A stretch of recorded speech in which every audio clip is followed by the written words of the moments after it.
है। कॉपी निकाल, बात हेडिंग हेडिंग लगा वाटर।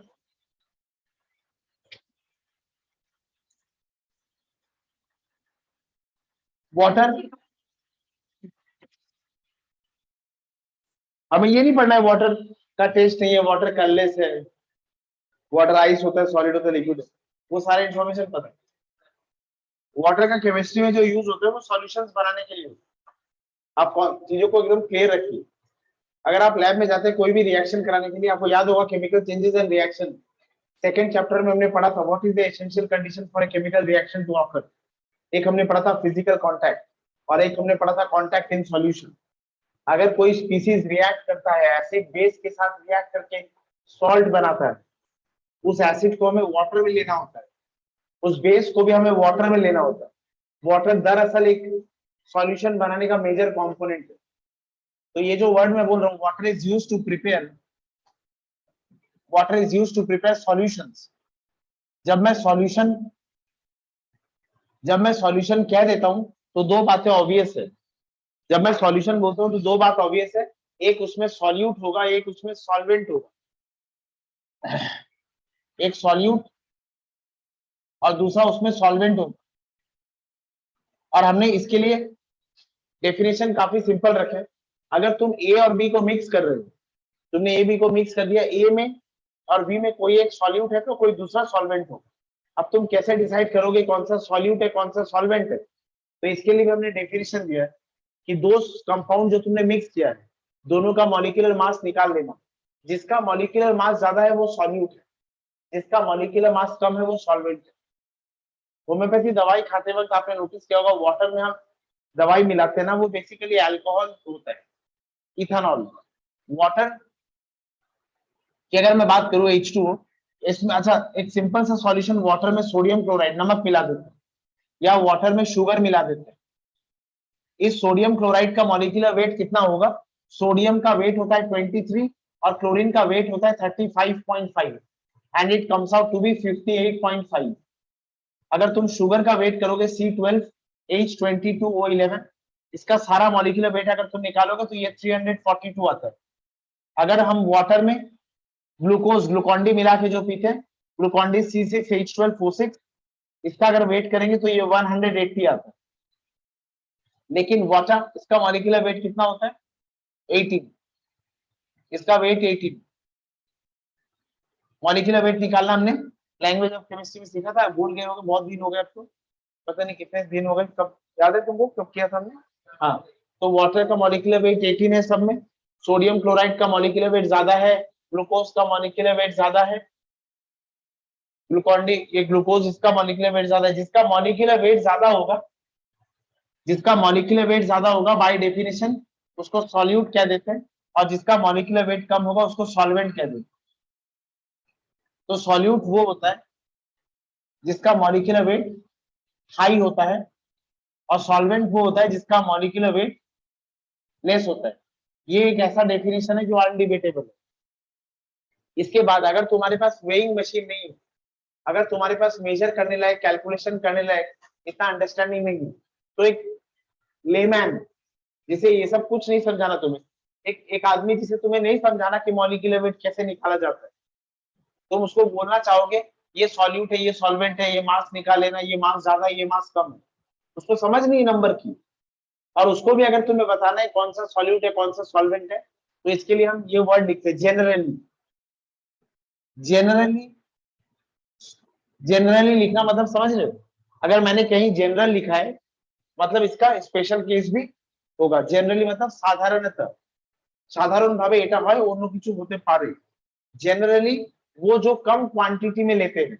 आप एक बात बताइए, एक गिलास पानी में आप एक चुटकी नमक ही मिलाते हैं, कि एक गिलास पानी में एक हांडी नमक मिलाते हैं? मतलब होश में है तो नहीं मिलाएंगे। तो एक गिलास पानी में आप एक चुटकी नमक मिलाएंगे, नमक का मॉलिक्यूलर मास ज्यादा है, और नमक generally is taken in less quantity, that solute is generally taken in less quantity, और solvent वो होता है जो generally taken in large quantity।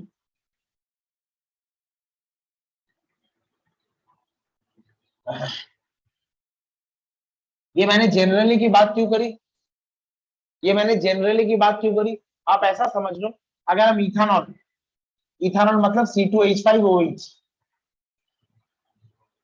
इस इथानॉल को वाटर में मिलाकर, अभिनव मैंने वाटर ले लिया और मैंने उसमें थोड़ा इथानॉल मिला दिया, थोड़ा नहीं मिला है, मैंने जितना वाटर लिया मैंने उतना ही इथानॉल मिला दिया, तो ये लेस और ये जनरली लार्ज, ये नहीं होगा ना,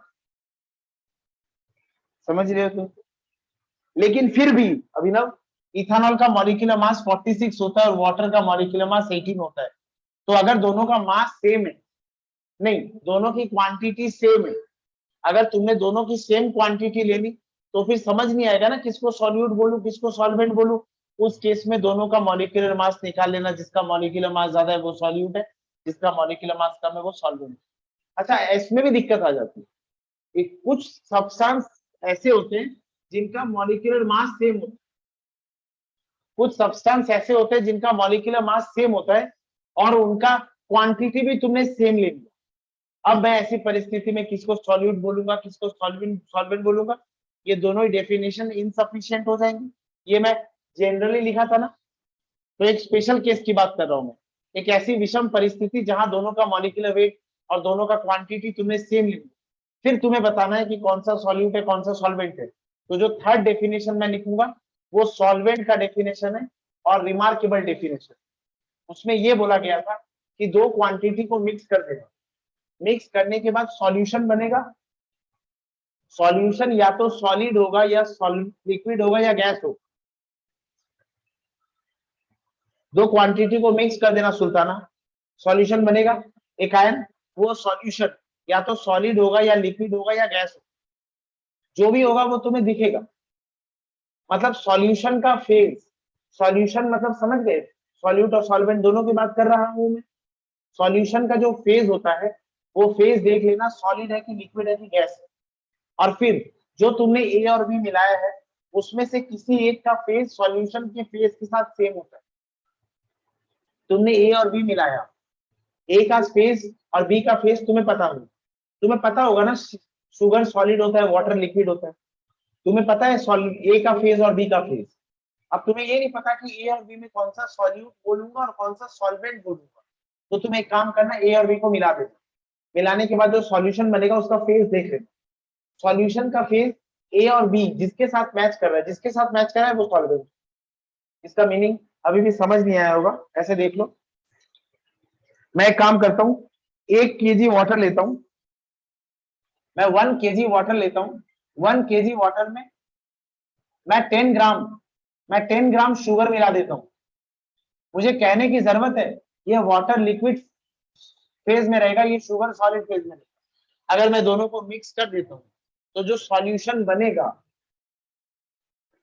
जो सॉल्यूशन बनेगा उस सॉल्यूशन का फेज मैं बोल सकता हूँ वो पक्के से लिक्विड होगा। सॉल्यूशन का फेज पता चल जाएगा ना जब, तो फिर ए और बी में से किसके साथ इसका फेज सेम है, वाटर के साथ सेम है फेज, वाटर सॉल्वेंट होगा। अच्छा सुनो ना, इसको उल्टा कर दो, तुम अब 10 kg शुगर ले लेना और इसमें 10 नहीं, इसमें 1 kg शुगर ले लेना और इसमें 10 ग्राम पानी मिला देना, अदरवाइज 10 ग्राम पानी 1 kg शुगर में कहा जाके छिप जाएगा पता भी नहीं चलेगा। सॉल्यूशन तो बना है लेकिन सॉल्यूशन का फेज अब की बार सॉलिड है ना, सॉल्यूशन का फेज सॉलिड है। अब दोनों में क्या होगा, सॉल्वेंट कौन सा होगा, sugar is the solvent and water is the solute. अरे समझे क्या, तो ये स्पेशल केस है। सॉल्वेंट क्या होता है, सॉल्वेंट का डेफिनेशन होता है, सॉल्वेंट इज दैट कंपोनेंट, ये दोनों कंपोनेंट है, ये एक कंपोनेंट है ये भी एक कंपोनेंट है। हम बाइनरी सॉल्यूशन की बात करेंगे, पोलो में हम बाइनरी सॉल्यूशन की बात करेंगे। बाइनरी सॉल्यूशन मतलब हम हमेशा दो कंपोनेंट मिलाएंगे ए और बी। अगर तू पानी में चीनी मिला दी तो दो कंपोनेंट हुए, वाटर शुगर। अब इसमें तुम नमक मिला दो तो कितने कंपोनेंट हो गए, 3। अब इसमें तुम नींबू निचोड़ दो, कितने कंपोनेंट हो गए, 4। इसमें तुम रूह अफ़ज़ा दे दो, कितने कंपोनेंट हो गए, 5। उसमें तुम गुलाब जल दे दो, कितने कंपोनेंट हो गए, 6। उसमें तुम आलमंड दे दो, कितने कंपोनेंट हो गए, साथ। अब ये अमीरों की बातें, सॉल्वेंट का डेफिनेशन वो तो मैं दिखा रहा हूँ, पर तुम्हें समझ आ गया। हम पूरे चैप्टर में बाइनरी सॉल्यूशन की बात करेंगे। बाइनरी सॉल्यूशन मतलब दो ही कंपोनेंट होंगे, ए और, दैट्स। सॉल्वेंट का डेफिनेशन क्या होगा? Solvent is that component of the solution which is in same phase as that of the resulting. दो कंपोनेंट में से वो कंपोनेंट सॉल्वेंट होगा जिसका फेज सॉल्यूशन के फेज के साथ बराबर है, इक्वल है। एक solvent is defined as that component of the solution. Solvent, solvent, solvent, solvent is defined as that component of the solution which is in same phase as that of the resulting solution। resulting solution का जो phase होगा solvent के phase के साथ हमेशा equal होगा, या फिर सॉल्वेंट वही है जिसका फेज सॉल्यूशन के फेज के इक्वल है। ये बात समझिए क्या? Solution is defined as, solution, solution is defined as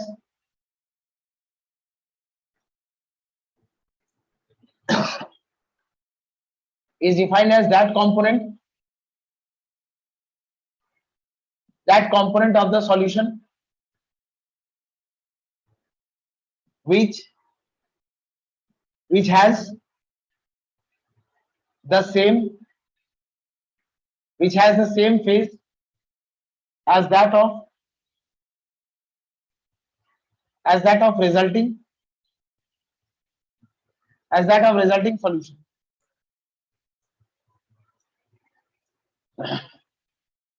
लिख लो।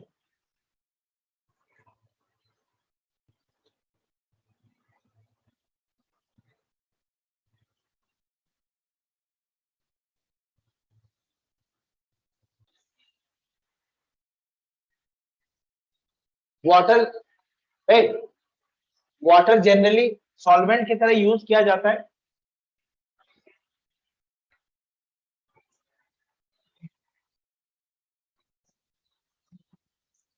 वाटर, वाटर सॉल्वेंट, बात मत करो आपस में। वाटर सॉल्वेंट केमिस्ट्री में मत बात करो आपस में प्लीज। वाटर केमिस्ट्री में सॉल्वेंट की तरह यूज किया जाता है, और सॉल्वेंट के पहले एक ब्लैंक लिख रहा हूं मैं, इस ब्लैंक को भरेंगे। पहले समझ लेते हैं क्यों।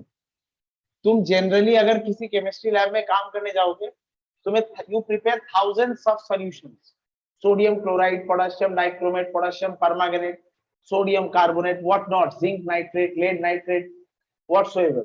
और तुम देखना, तुम सारे सॉल्ट्स को एक ही सॉल्वेंट में मिला रहे, वो वाटर है। मतलब ऐसा लगता है कि कुछ भी सॉल्यूशन बनाना है तो जैसे वाटर ही सॉल्वेंट है। तो वाटर को हम यूनिवर्सल, वाटर को हम यूनिवर्सल सॉल्वेंट कहते हैं। यूनिवर्सल सॉल्वेंट कहने का पर्पस क्या है? अगर तुम वाटर में, बात मत कर आपस में, अगर तुम वाटर में सोडियम क्लोराइड का एक ग्रेन, अगर तुम वाटर में सोडियम क्लोराइड का एक ग्रेन दे दोगे ना, तो तुम नोटिस करोगे तुम्हें कुछ करने की जरूरत नहीं है। उस कंटेनर में तुम सोडियम क्लोराइड का एक टुकड़ा दे देना, और तुम नोटिस करोगे कि धीरे धीरे सोडियम क्लोराइड की जो ग्रेन है वो डिसॉल्व हो जाए। तुम्हें कुछ भी करने की जरूरत नहीं पड़ती। पहले ये सोडियम क्लोराइड का ग्रेन आधा हो जाता है, फिर उसका भी आधा हो जाता है, फिर उसका भी आधा, फिर ये पूरा सोडियम क्लोराइड डिसॉल्व हो जाता है। ऐसे ही अगर तुम lead nitrate, zinc nitrate, sodium chloride कुछ भी दे दो, ये सब अपने आप डिसॉल्व हो जाते हैं, पूरे वाटर में डिसॉल्व होकर डिस्ट्रीब्यूट हो जाते हैं। वाटर में ऐसा क्या है कि सोडियम क्लोराइड खुद ब खुद डिसॉल्व हो जाता है। यही सोडियम क्लोराइड को तुम अगर बेंजीन में देते या कार्बन टेट्राक्लोराइड में देते, कार्बन टेट्राक्लोराइड भी सॉल्वेंट की तरह यूज होता है। वाटर सॉल्वेंट की तरह जैसे यूज होता है, वैसे कार्बन टेट्राक्लोराइड होता है, कार्बन डाइसल्फाइड होता है, बेंजीन होता है, टोलुइन होता है, ये भी सारे सॉल्वेंट है, केमिस्ट्री में यूज होते हैं। तुम अगर इसमें सोडियम क्लोराइड दोगे, अनंत काल के लिए भी तुम इंतजार करो, सोडियम क्लोराइड इसमें कभी भी डिसॉल्व नहीं होगा।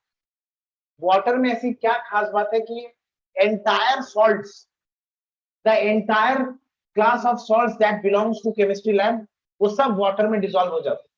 What is so special in water that almost every salt that is added to it get dissolved on its own.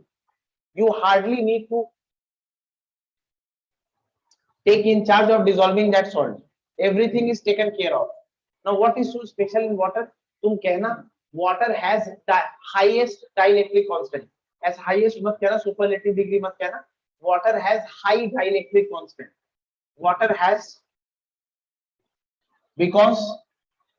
because water has high dielectric constant, water का जो डाइलेक्ट्रिक कांस्टेंट, ये dielectric constant को मैं epsilon से लिख रहा हूं, this is not E, this is stylish E, we call it this stylish E as dielectric constant, और वाटर का ये जो डाइलेक्ट्रिक कांस्टेंट होता है इसका वैल्यू 80 होता है। Now what the hell is this dielectric constant, देखो सोडियम क्लोराइड, अगर तुम सोडियम क्लोराइड की बात करते हो तुम्हें इतना तो याद होगा ही होगा भगत, सोडियम के ऊपर चार्ज पॉजिटिव आता है कि नेगेटिव आता है भगत, और क्लोराइड के ऊपर charge negative, and it goes without saying, ये तो इस बार केजी 1 के एडमिशन टेस्ट में आया था कि पॉजिटिव और नेगेटिव अट्रैक्शन होता है कि रिपल्शन होता है, रिपल्शन होता है। मैंने मीटर इंटू क्या होता है, तो वो बहुत देर सोच के कुछ बोला, मुझे नहीं पता क्या बोला, समझ में नहीं आया मुझे, तो उसने कुछ बोला कि प्रेशर होता है कि फोर्स होता है, कुछ बोला, फिर एक सोडियम और क्लोराइड के बीच में अट्रैक्शन होता है, सोडियम और क्लोराइड के बीच में अट्रैक्शन होता है, ये जो अट्रैक्शन फोर्स होता है, अच्छा ये 9 में पढ़ लो, हमेशा जिंदगी में काम आएगा। वाटर के स्ट्रक्चर में एक खास बात होती है, वाटर का जो स्ट्रक्चर होता है हाइड्रोजन और ऑक्सीजन जुड़े होते हैं, ऑक्सीजन के ऊपर ये स्ट्रक्चर ऐसे डिजाइन होता है, ऑक्सीजन के ऊपर एक नेगेटिव चार्ज आता है, ऑक्सीजन के ऊपर एक नेगेटिव चार्ज आता है और हाइड्रोजन के ऊपर एक पॉजिटिव चार्ज आता है।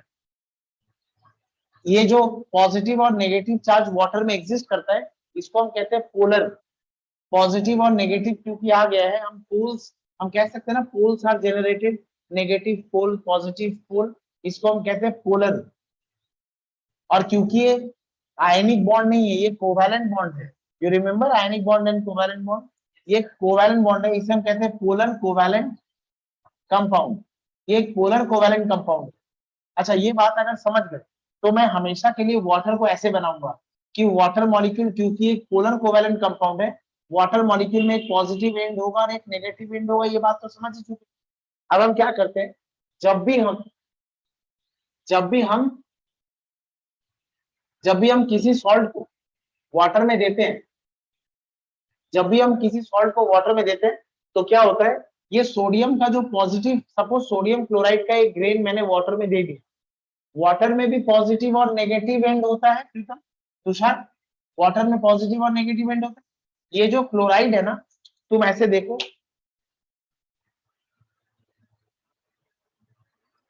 ये सपोज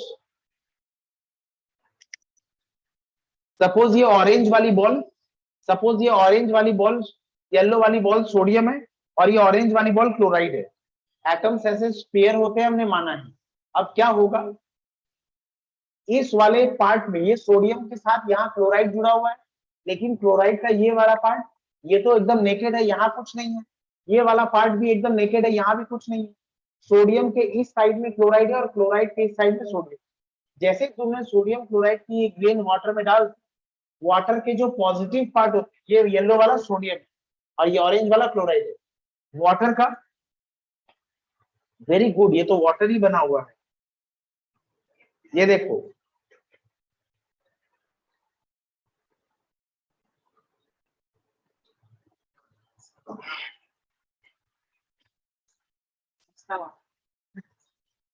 ये ऑक्सीजन और ये दोनों हाइड्रोजन, ये वाटर मॉलिक्यूल ही है। अब इस सोडियम के ऊपर पॉजिटिव चार्ज है ना, और वो ऑक्सीजन का जो नेगेटिव पार्ट है वो वाटर की तरफ अट्रैक्टेड हो जाता है, ये बात समझे, ये सोडियम पॉजिटिव चार्ज है, येलो वाला सोडियम है, ऑरेंज वाला क्लोराइड है, ये जब भी वाटर में जाएगा, वाटर के अंदर पॉजिटिव नेगेटिव है, ये तो तुम्हें पता ही चल चुका है, वाटर में नेगेटिव चार्ज किसके ऊपर है, ऑक्सीजन के ऊपर, ये जो नेगेटिव चार्ज ऑक्सीजन है ये सोडियम की तरफ अट्रैक्ट हो जाएगा, क्योंकि ये साइड तो पूरा फ्री है ना। अच्छा ऐसे बहुत सारे वाटर मॉलिक्यूल सोडियम की तरफ अट्रैक्ट हो जाएंगे और बहुत सारे हाइड्रोजन क्लोराइड की तरफ अट्रैक्ट हो जाएंगे, तो इस स्ट्रक्चर को मैं ऐसे दिखा रहा हूं कि बहुत सारा वाटर का नेगेटिव पार्ट सोडियम की तरफ अट्रैक्ट होगा और बहुत सारा वाटर का पॉजिटिव पार्ट, वाटर का बहुत सारा पॉजिटिव चार्ज क्लोराइड की तरफ अट्रैक्ट होगा।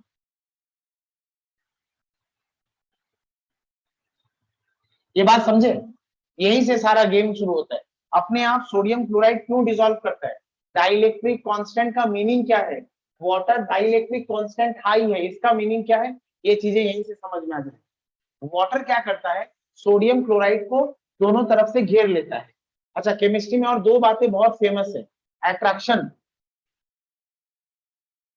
Attraction release energy, attraction release energy and repulsion increase energy.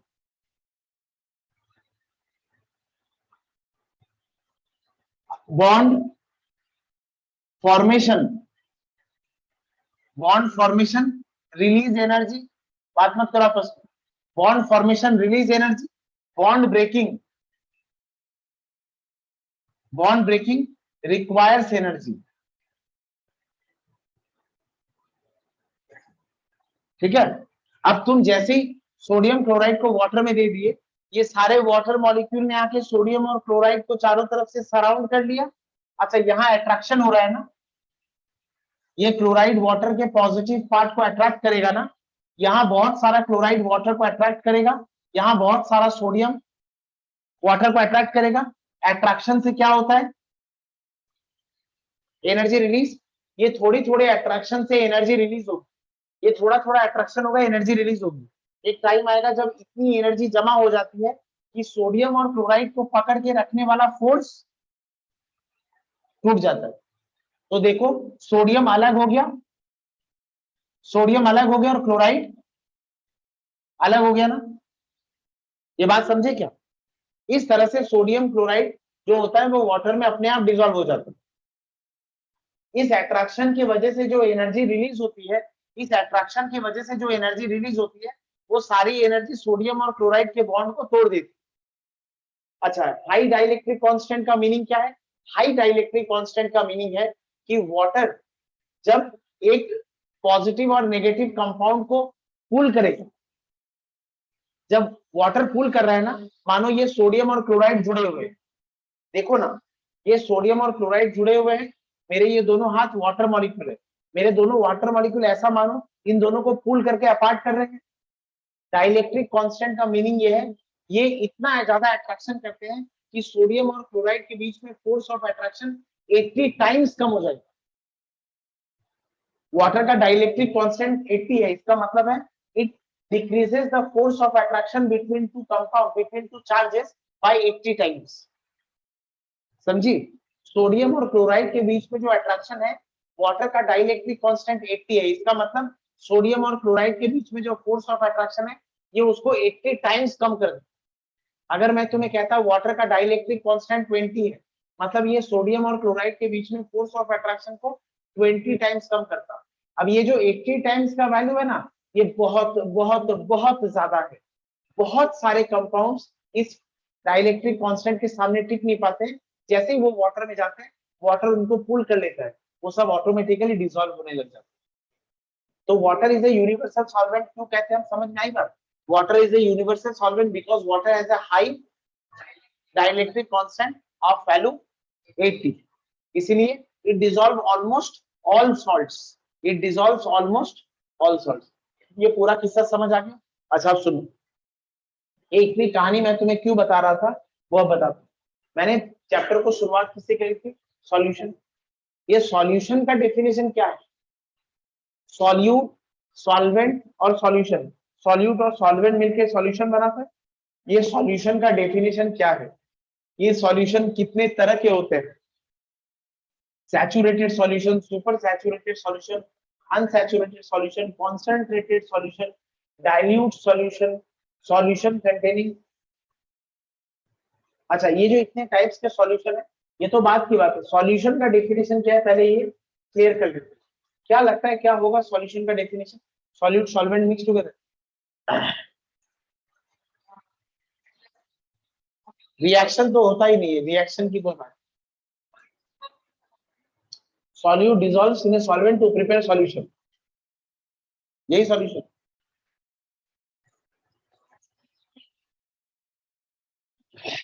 क्या किसमें?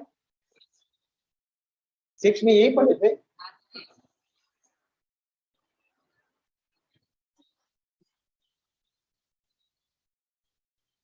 मैंने कहा बोल, सॉल्यूशन का डेफिनेशन क्या होगा? तूने यही पढ़ा था 6 में। उसके बाद जो मैंने अभी इतनी बातें करी, इससे तोड़ जोड़ के कुछ अगर बोलना चाहोगे तो कुछ बोलोगे क्या, नहीं बोलोगे? यही बात, बस यही तुम्हें नहीं बोलना। मैं बहुत आहत हो गया हूँ इस बात से। मैं पूरा सब कुछ, मैं पूरी कहानी इसीलिए सुनाया कि सॉल्यूशन का डेफिनेशन हम करेक्ट बोले। क्या बोले तुम, एक बार दोबारा बोलो। Mixture of solute and solvent. चलो ऐसे सुनो, मैंने शुगर ले ली, शुगर के क्रिस्टल्स ले लिए, और एक्वेरियम में जो व्हाइट सैंड आती है वो ले ली। शुगर के क्रिस्टल और व्हाइट सैंड लेकर उसको ऐसे कुछ मिला दिया, तो क्या ये सॉल्यूशन बन गया? नहीं बना। सॉल्यूशन कुछ और है।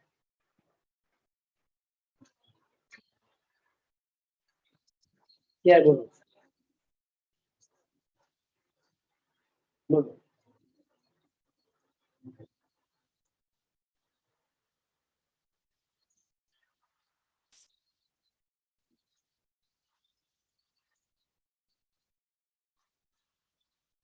तो अंडरस्टैंडिंग ऑफ द वर्ल्ड,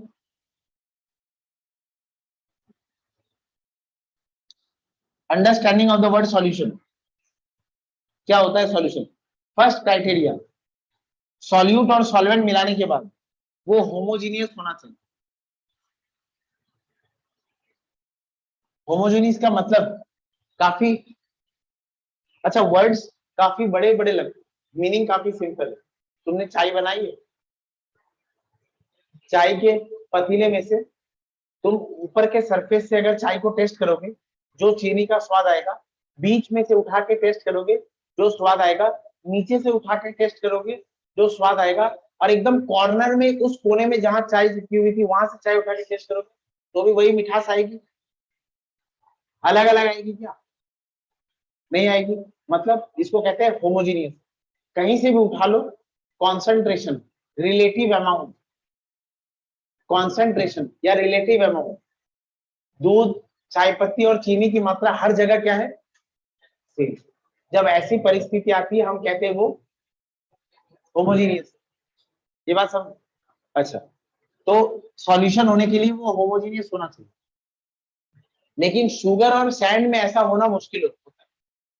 तुम मिक्सिंग करोगे, फिर भी देखना, तुम कहीं से एक स्कूप उठा लेना और तुम गिनने बैठ जाना। तुम्हारे पास बहुत जब टाइम होगा जिंदगी में, तुम गिनना, तुम गिन के पाओगे कि 100 ग्रेन ऑफ सैंड है और 98 ग्रेन ऑफ शुगर। तुम कहीं और से स्कूप उठाना, उसमें 105 ग्रेन ऑफ सैंड होगा और 91 ग्रेन ऑफ शुगर होगा। ये रिलेटिव नंबर सेम नहीं है ना, शुगर और सैंड के पार्टिकल्स का नंबर अलग अलग है। हम इसे कहते हैं ये हेट्रोजीनियस है। होमोजीनियस और हेट्रोजीनियस का मीनिंग समझ समझ आया? नहीं समझ आया? हेट्रोजीनियस समझ नहीं आया? तो शुगर और सैंड को मिक्स करके ऊपर से, तुम सरफेस के ऊपर से एक स्कूप उठा लेना और गिनना उसमें कितने सैंड है कितने शुगर है, और तुम बीच से एक स्कूप उठाना, तुम गिनना उसमें कितने सैंड है कितने शुगर है, तुम देखना दोनों के नंबर अलग अलग। इसको हम कहते हैं ये हेटेरोजीनियस। सॉल्यूशन होने के लिए वो फर्स्ट क्राइटेरिया है, होमोजीनियस होना होगा। दूसरा, अगर तुम शुगर और सैंड को मिक्स कर देते हो, तो शुगर और सैंड को मिक्स करने के लिए फिजिकल प्रोसेस ही काफी है। तुमने एक ऐसा फिल्ट्रेशन प्रोसेस चूज किया है जहां से शुगर के पार्टिकल्स गिर जाएंगे और सैंड के पार्टिकल्स रह जाएंगे, तो इसको मैं फिजिकल प्रोसेस बोलूंगा ना, सेपरेशन। सॉल्यूशन में सॉल्यूशन में सॉल्यूट और सॉल्वेंट को फिजिकल प्रोसेस से कभी सेपरेट नहीं कर सकते। सॉल्यूशन बनने के बाद सॉल्यूट और सॉल्वेंट को किसी फिजिकल प्रोसेस से तुम कभी सेपरेट नहीं कर सकते। a solution, both components cannot be separated by physical methods. Solution वो होगा where components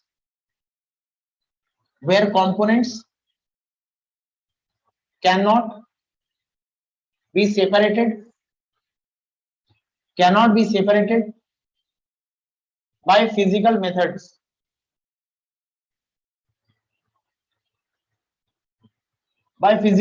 Number 3.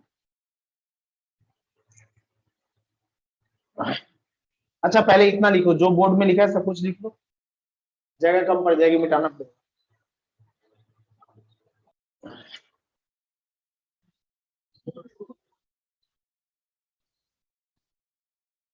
सॉल्यूशन का डेफिनेशन क्या होगा? Solution is defined as the homogeneous mixture of 2 or more components. Solution is a homogeneous mixture of 2 or more components where the components cannot be separated from each other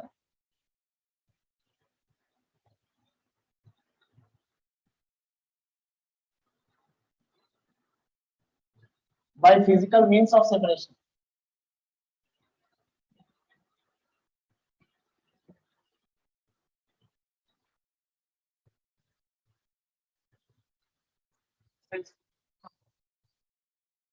हाँ, अब मैं लिखूंगा characteristics, वहां लिखता हूं characteristics of solution.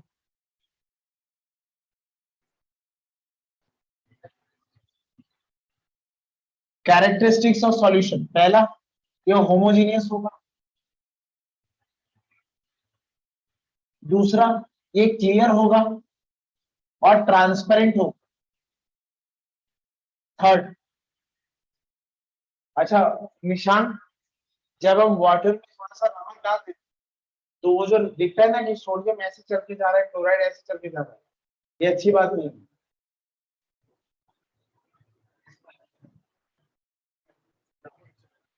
क्या रंग का होता है सोडियम? अरे बताया तो येलो कलर का, और ये तो तुम्हें पता ही है. तो ये सॉल्यूशन होमोजेनियस होना चाहिए, क्लियर होना चाहिए और ट्रांसपेरेंट होना चाहिए, and particles can not be seen even under microscope. तुम्हें आंखों से तो कभी दिखेगा ही नहीं पार्टिकल कहाँ है, माइक्रोस्कोप में भी पार्टिकल नजर नहीं आता. The particles can not be seen even under, तुम समझी मैं क्या कह रहा हूँ? वाटर में नमक घोल देने के बाद तुम्हें माइक्रोस्कोप में भी नहीं दिखेगा नमक कहाँ है. द पार्टिकल्स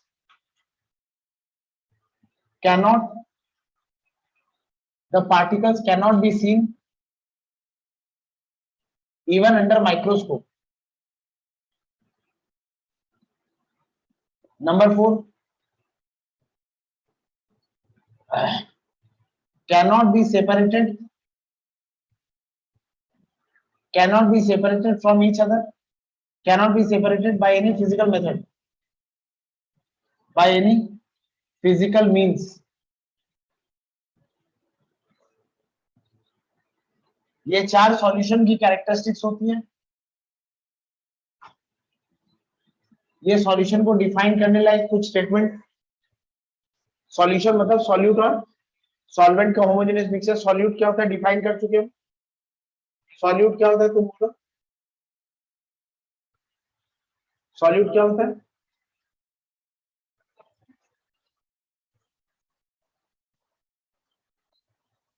ये सब बताया मैंने, the substance that dissolve, physics 7 में पढ़े थे वही सब.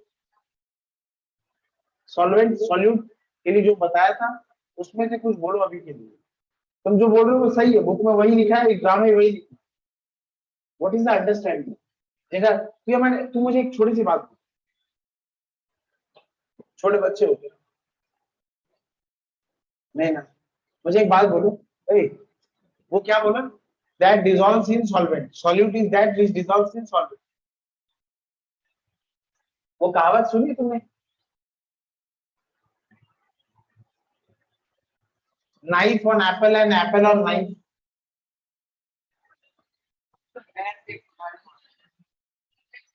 खरबूजे पे चाकू या चाकू पे खरबूजा।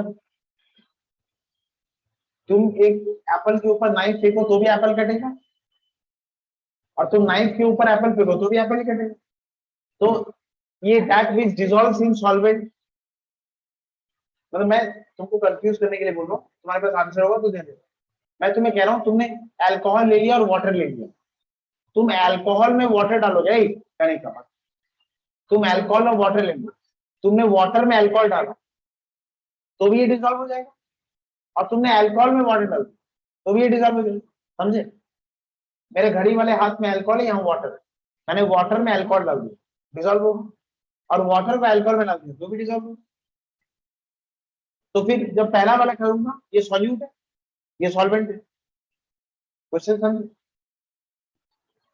That means dissolves in solvent. कौन सा? मैं ये भी कर सकता हूँ, मैं वो भी कर सकता हूँ। तो फिर सॉल्यूट क्या है, सॉल्वेंट? बोलो। हाँ, solute is that component of solution, solute is that component of solution that have relatively higher molecular mass, is present in generally low quantity, and it dissolves in solvent which has low molecular mass and in present in large quantity. अब मेरे लिए clear हो गया। अब मैं एक picture भी imagine कर सकता हूँ कि कुछ ऐसा होगा सॉल्यूट और कुछ ऐसा होगा सॉल्वेंट, और सॉल्यूशन ही बना है। वो कैसे समझेंगे? उसमें ये सारी कैरेक्टरिस्टिक्स चेक कर लेना, वो होमोजीनियस है या नहीं। पार्टिकल को डिसॉल्व करने के बाद अगर पार्टिकल को तुम आंखों से देख सकते, तुमने वाटर, एक कांच के ग्लास के पानी में 1 चम्मच मिट्टी मिला देना, मिट्टी के पार्टिकल्स तुम देख सकते हो। अगर पार्टिकल तुम देख सकते हो मतलब वो सॉल्यूशन नहीं बना है, वो क्लियर नहीं है, वो ट्रांसपेरेंट नहीं है, उसके पार्टिकल को तुम देख सकते हो, माइक्रोस्कोप की जरूरत नहीं, आंखों से दिख जाता है। और दूसरी बात, वो होमोजीनियस नहीं होता, कहीं बहुत, वो हिंदी में हम क्या कहते हैं, वाटर कहीं बहुत घुला हुआ रहता है, कहीं थोड़ा लेस घुला हुआ रहता है। कोई डाउट है यहाँ पे? नहीं, सॉल्यूशन समझ आ गया। अच्छा, and solvent, water is a universal solvent. Why? Because of its high dielectric constant, it dissolves almost, it dissolves entire range of salts, dissolvent. Thus, it is considered to be as universal solvent. These are types of solution. लिखा तो दिया that has high molecular mass and taken in less quantity. That component of solution. Solute is that component of solution. लेकिन तुम्हारे school में अगर कुछ भी पूछेगा, मैं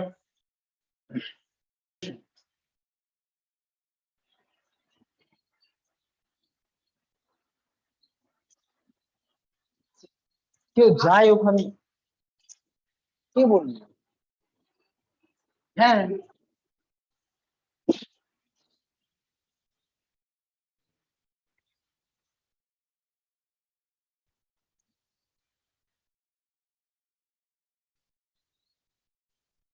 सॉल्यूशंस के कितने टाइप्स होते हैं? सॉल्यूशन दो तरह के होते हैं, on relative amount of solute and solvent. सुनो ना, सॉल्यूट और सॉल्वेंट का रिलेटिव अमाउंट तुमने क्या लिया है, उस बेसिस में सॉल्यूशन दो तरह के होते हैं।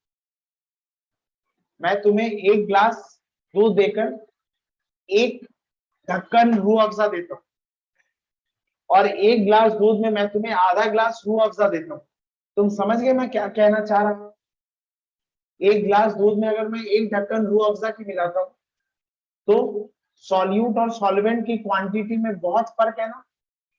लेकिन अगर मैं 1 ग्लास दूध में आधा ग्लास रूह अफ़ज़ा का मिला देता हूँ तो सॉल्यूट और, अच्छा, 1 ग्लास दूध में 1 ग्लास रूह अफ़ज़ा नहीं मिलाते हैं, वो तो खराब ही हो जाता, मतलब एक अमाउंट होना चाहिए ठीक ठाक। अब ऐसा थोड़ी है कि चीनी देने से चाय अच्छी होती है, तो एक प्याले में 1 मुट्ठी चीनी दे दो, एक अमाउंट होता है ना। अब अब ऐसा भी नहीं है कि 1 ग्लास में तुम चीनी का 1 दाना ऐसे डाल के छोड़, वो भी मजा नहीं आता। अमाउंट होना चाहिए। रिलेटिव समझते हो ना, मतलब इसके कंपैरिजन में इतना होना चाहिए। तो जब सॉल्यूट सॉल्वेंट के कंपैरिजन में सॉल्यूट बहुत कम होगा, जब सॉल्वेंट के कंपैरिजन में सॉल्यूट बहुत कम होगा, हम कहते हैं डाइल्यूट सॉल्यूशन। और जब सॉल्वेंट के कंपैरिजन में सॉल्यूट ठीक ठाक होगा, हम कहते हैं सॉल्यूशन कॉन्सेंट्रेटेड। सॉल्यूशन दो तरह के होते हैं, कॉन्सेंट्रेटेड और डाइल्यूट, समझ गए? व्हेन रिलेटिव, रिलेटिव क्यों, रिलेटिव क्यों? आप रिलेटिव वर्ड का मीनिंग समझे मैंने क्यों कहा? नहीं, सुनो, अगर मैं इतनी सी चीनी लेता हूं, सपोज मैं इतनी सी चीनी लेता हूं और इसको इतने से पानी में मिलाता हूं, और इतनी सारी चीनी मैं इतने पानी में मिलाता हूं, डिफरेंस समझ गए? ये सेम अमाउंट ऑफ चीनी इसके कंपैरिजन में ठीक ठाक है, लेकिन ये सेम अमाउंट ऑफ चीनी इसके कंपैरिजन में बहुत कम है, तो ये रिलेटिव है। when relative amount of solute is very less as compared to solvent, या फिर when the amount of solute is relatively less, relative word important है लिखना, when the amount of solute is relatively less as that to the amount of solvent, it is dilute solution, and when the amount of solute is relatively large excess as compared to the solvent, it is known as concentrated solution.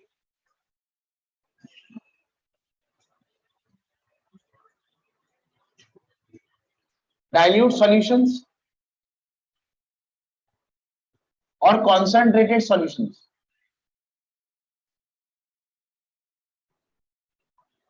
when the amount of solute is relatively less, when the amount of solute is relatively less as compared to that of, when the amount of solute is relatively less as compared to that of solvent, it is known as dilute solutions. When the amount of solute is relatively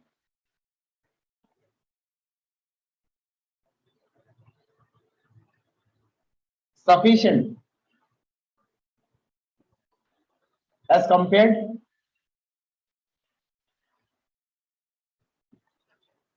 to that of solvent, it is known as concentrated solution. Relatively large लिख लो, sufficient word में एक negative sense आ जाता है,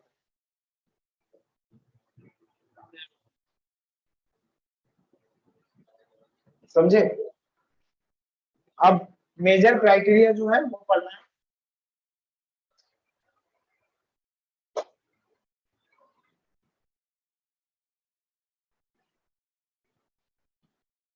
अब हमें पढ़ना है solubility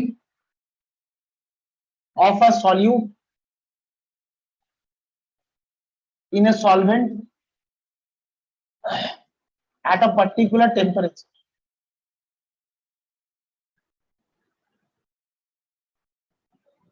Munnar भाई, ये स्टेटमेंट याद कर सकते हैं? कितना दिन लगेगा ये याद करने में? अगले ईद तक याद हो जाएगा आपको? ये एक साल में याद हो जाएगा ना?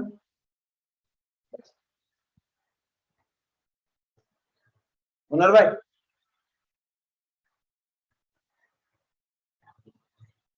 समझे?